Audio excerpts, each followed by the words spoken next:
Shubham Prasad. Welcome back to my channel Sada coaching centre.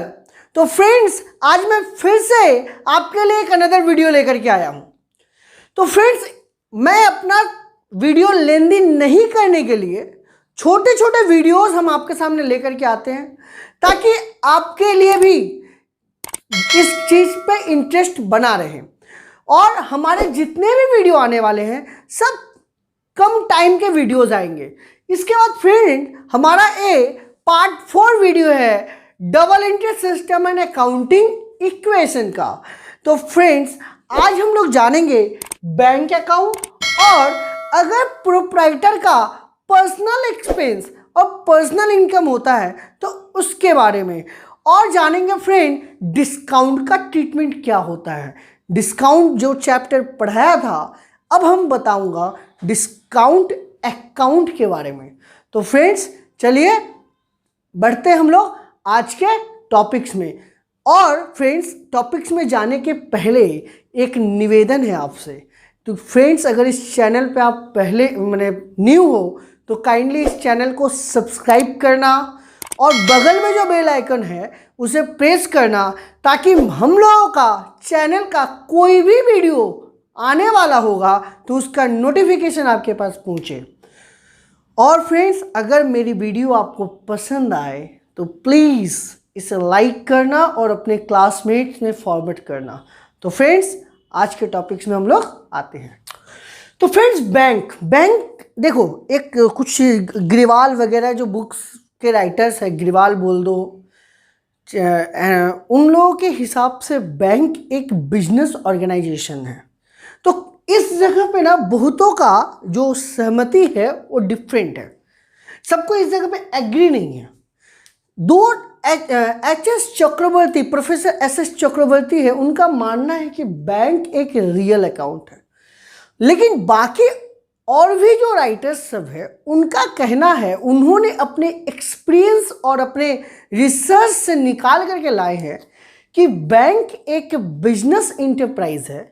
तो हम लोगों ने जब पर्सनल अकाउंट पढ़ा था तो हम लोग बताया था कि अगर किसी बिजनेस का नाम या फिर इंस्टीट्यूशन का नाम या फिर किसी ऑर्गेनाइजेशन के नाम को हम पर्सनल अकाउंट कहते हैं, तो बैंक जो है इसे भी हम पर्सनल अकाउंट कहेंगे। क्यों कहेंगे फ्रेंड्स? क्योंकि this is the business organisation, और बिजनेस ऑर्गेनाइजेशन को हम क्या कहेंगे? पर्सनल अकाउंट कहेंगे। एक दो राइटर्स है जिनका मानना है कि bank account is a real account, मगर अधिकतर राइटर्स का मानना है कि bank account is a personal account. अच्छा, अब आते हैं फ्रेंड्स, बैंक अगर पर्सनल अकाउंट है तो उसका ट्रीटमेंट बैंक में होता क्या? और एक क्लियर कर देता हूं, बैंक बैलेंस, बैंक आपका पर्सनल अकाउंट है, बट बैंक, उस बैंक में जो आपका बैलेंस है वो आपके लिए रियल अकाउंट है। क्योंकि उस बैंक में जो आपका बैलेंस है वो आपका एसेट है, वो आपका प्रॉपर्टी है। पूरा का पूरा बैंक आपका प्रॉपर्टी नहीं है, इसलिए हम बैंक को रियल अकाउंट नहीं बोल सकते, हम बैंक को पर्सनल अकाउंट ही बोलेंगे। आते हैं फ्रेंड्स, बैंक अकाउंट में, बैंक में होता क्या है? या तो पैसा डिपॉजिट होता है या तो पैसा निकाला जाता है। फिर बोलेंगे सर आप फिर से पूरा घिसा पिटा टॉपिक्स लेके आए। नहीं, घिसा पिटा नहीं हो, वो था अलग, ये है अलग। इसमें पैसा डालते हैं और यहाँ से पैसा निकालते हैं। तो पैसा जो डाला जाएगा, अगर मानो इफ मनी इज डिपॉजिटेड, तो बैंक में पैसा आया, बैंक में पैसा आया, तो पर्सनल अकाउंट के हिसाब से रिसीवर ऑफ द बेनिफिट को हम लोग क्या कहते हैं? Debit first. और पैसा कहाँ गया? तो बैंक में गया, तो आप यहां लिख दीजिए बैंक अकाउंट डेबिट। कौन सा गया भाई? पैसा गया टू कैश अकाउंट। ये है आपका जर्नल एंट्री।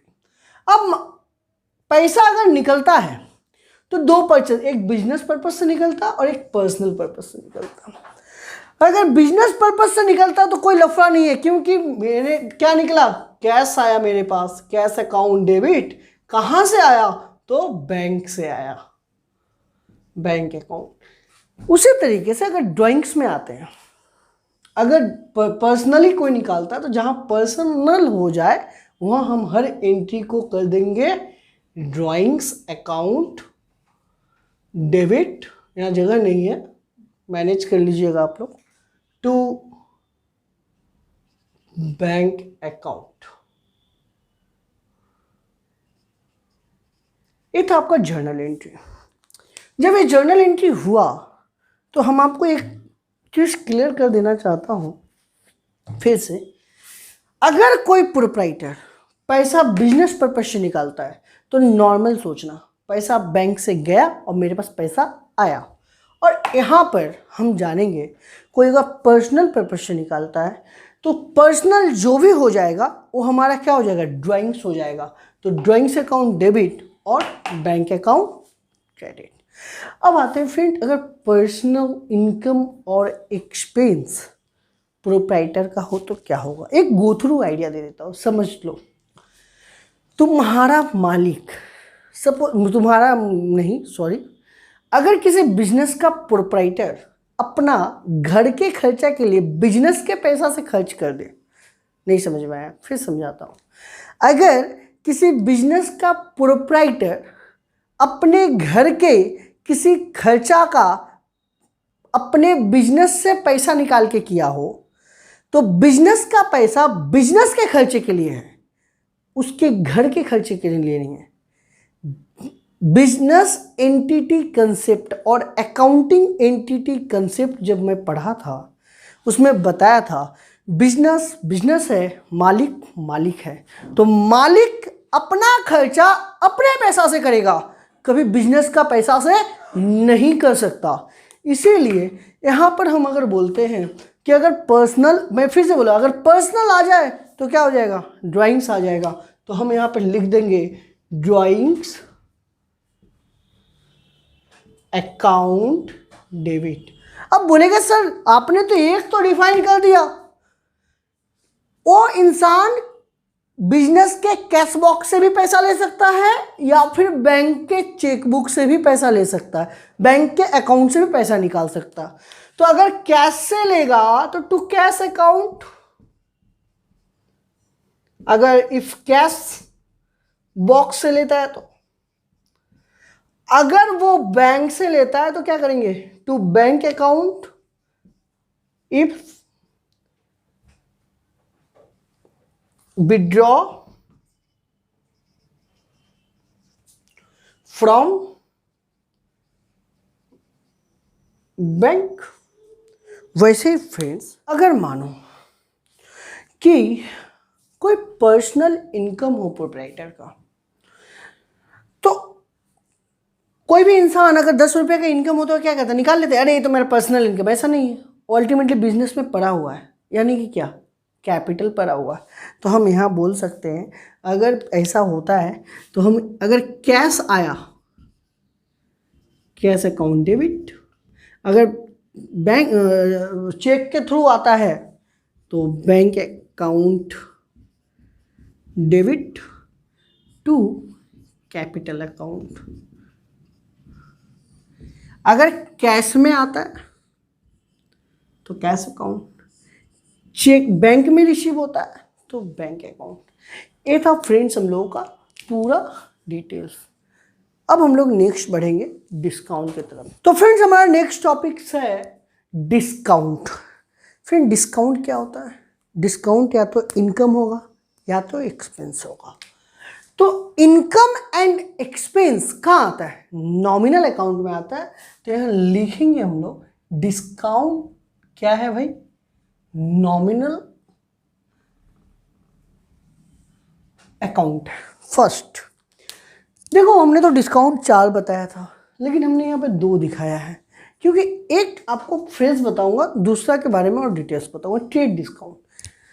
ट्रेड डिस्काउंट देते क्यों है? ट्रेड फैसिलिटी के लिए देते हैं।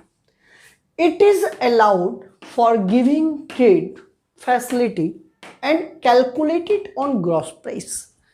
ग्रॉस, सपोज मानो इसका दाम 1 रुपया है, 10 रुपया है, तुम मेरे पास से खरीदने आए क्यों? रीसेल करने के लिए, या फिर ऐसे ही खरीदने अपने यूज के लिए। लेकिन तुम एक नहीं बहुत सारा खरीद रहा है, तो मैं क्या दूंगा? ट्रेड डिस्काउंट दूंगा। ठीक है भाई, 10 रुपया है, आप 8 रुपया दे देना।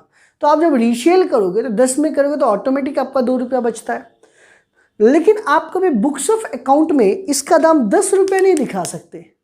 आप हमेशा लिखोगे मैंने ये पेन 8 रुपये में खरीदा और 10 रुपये में बेचा।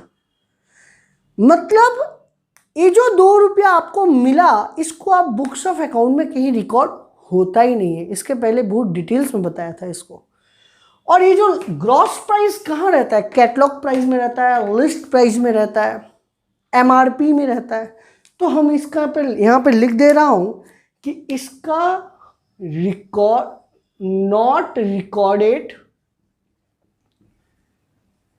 In the books of account, किसी भी अकाउंट में रिकॉर्ड नहीं होता है। अब आते हैं भैया कैश डिस्काउंट क्या होता है? It is allowed for the quick settlement. देखो, संग संग हमको अगर पैसा चाहिए तब हमें कुछ डिस्काउंट देना पड़ता है। ऑफ डेप्ट मतलब बाकी, मतलब आप किसी से पैसा पाते हो लेकिन अभी के अभी चाहिए, आप उसे क्या दोगे? एक्स्ट्रा डिस्काउंट देंगे।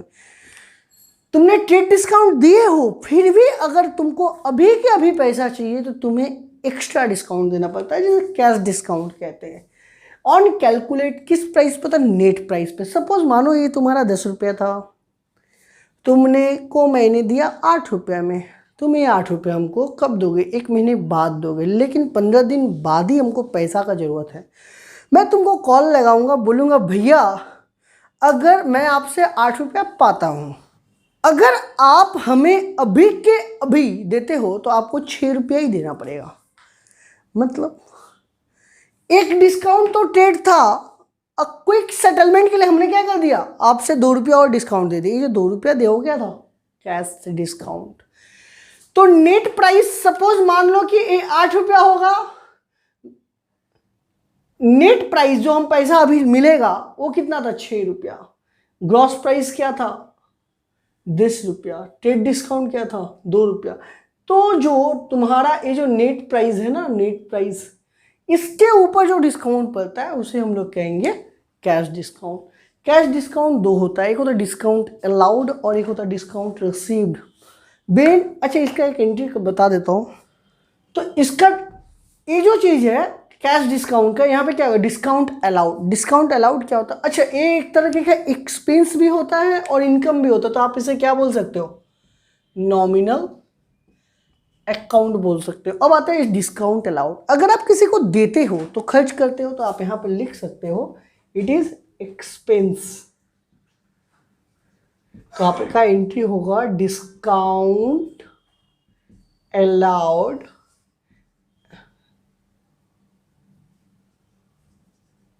Account debit to cash account.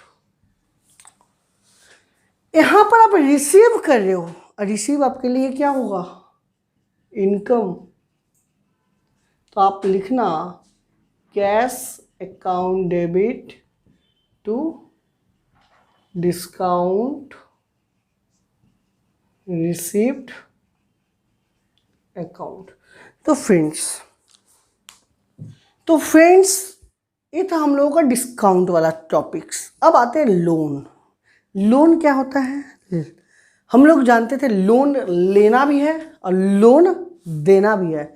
अगर आप लोन लेते हो तो आपके लिए हो जाएगा ये लायबिलिटी। अगर आप लोन देते हो तो आपके लिए हो जाएगा ए एसेट। लोन लेते हो तो लायबिलिटी, लोन देते हो तो एसेट। अब आता है फ्रेंड्स, लायबिलिटी हमेशा क्या होगा? क्रेडिट, और एसेट हमेशा क्या होगा? डेबिट। तो हम अगर लोन लेते हैं तो हमारा पैसा या तो बैंक में आएगा या फिर कोई हमको कैश में देगा, पर देगा जरूर। तो जब दिया तो मुझे मिला, तो उसको हम लोग अकाउंट को डेबिट करेंगे। सपोज मानो राम श्याम राम हो, श्याम हो, जोधू हो, मोदू हो, जो भी हो यार, उसने हमको लोन दिया। सपोज मान लो कि राम ने लोन दिया, राम ने हमको लोन दिया, तो हमको पैसा तो मिल गया। किसने दिया? तो हम लिखेंगे, हम यहाँ डैश दे देते हैं और एक स्टार दे देते हैं, क्योंकि मैंने जो अभी बोला राम, आप यहाँ लिख देना नेम ऑफ लेंडर। जो आदमी हमको लोन देगा उसका यहाँ नाम लिखेंगे और यहाँ पे स्टॉपिश कॉमा देकर के एस लगाएंगे और लिखेंगे loan account. Same condition friend, इधर हम अगर किसी को लोन दिए हैं, किसको दिए हैं? जोधू को दिए हैं, तो हम यहाँ पे क्या करेंगे? जोधू का नाम लिखेंगे, स्टॉपिश कॉमा एस लिखेंगे और यहाँ लिखेंगे loan account debit to cash या फिर बैंक अकाउंट। तो फ्रेंड्स, ये हम लोगों ने पढ़ा। अब आते हैं फ्रेंड, ये जो टॉपिक्स पढ़ा वीडियो लेंदी ना हो इसके लिए आज हम लोग क्लास को यहीं समाप्त करेंगे। और फ्रेंड्स, अगर आपको वीडियो पसंद आए तो काइंडली मैं फिर से कह रहा हूँ, इस चैनल को सब्सक्राइब कीजिएगा, हमारे वीडियो को लाइक कीजिएगा, फॉरवर्ड कीजिएगा लोगों तक और लोगों को मोटिवेट भी कीजिएगा। अपने क्लासमेट, अपने फ्रेंड, अपने फैमिली मेम्बर में जो लोग पढ़ाई करते हैं उन्हें भी मोटिवेट कीजिएगा, ताकि वो इस चैनल को सब्सक्राइब करें और बगल का बेल आइकन जरूर दबाने बोलिएगा, ताकि कमिंग जो वीडियो इस चैनल का अगर आएगा तो उसका नोटिफिकेशन सबसे पहले आपके पास आएगा। तो फ्रेंड्स, इस वीडियो को देखने के लिए थैंक यू वेरी मच।